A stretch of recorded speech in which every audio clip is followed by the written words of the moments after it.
আসসালামু আলাইকুম এভরিওয়ান। আজকে আপনাদের সামনে একটি নতুন ভিডিও নিয়ে আসছি। এই ভিডিওতে যে র্যাকটা দেখানো হয়েছে এটি একটা স্কোয়াট র্যাক।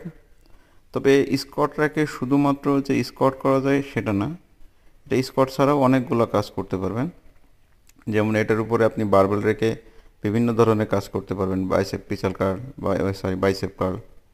আবার হুকগুলা বা যে হুকগুলা সেফটি বারগুলো এগুলো অ্যাডজাস্টেবল, আপনি উপর নিচে বিভিন্ন জায়গায় সেট করে নিয়ে আপনার নির্দিষ্ট মাপ অনুযায়ী সেট করে নিয়ে আপনি এর ভিতরে একটা বেঞ্চ ফেলায় চেস্টের সবগুলো কাজ করতে পারবেন। মূলত চেস্ট প্রেসের যে বারবেল ব্যবহার করেন, বারবেল রাখার জন্য এই র্যাকটি ব্যবহার করতে পারেন।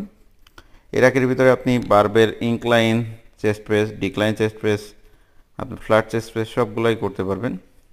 ইভেন ডেডলিফটও করতে পারবেন। যেমন এখন হলো পারফর্ম করা হচ্ছে, যেমন দেখতে পাচ্ছেন যে ইনক্লাইন চেস্ট প্রেস। ঠিক একই রকমভাবে আবার ডিক্লাইন চেস্ট প্রেসও করা যায়। তো ডিক্লাইন চেস্ট প্রেসের ক্ষেত্রে সেফটি বার দুইটা খুলে আউট করে নিতে হবে, তারপরে আপনার যে হুক দুইটা সেট করে নিয়ে আপনি ডিক্লাইনের কাজটা করতে পারবেন। একটা অ্যাডজাস্টেবল বেঞ্চ আর সাথে একটা ই র্যাক থাকলে আপনি অনেকগুলো কাজ করতে পারবেন।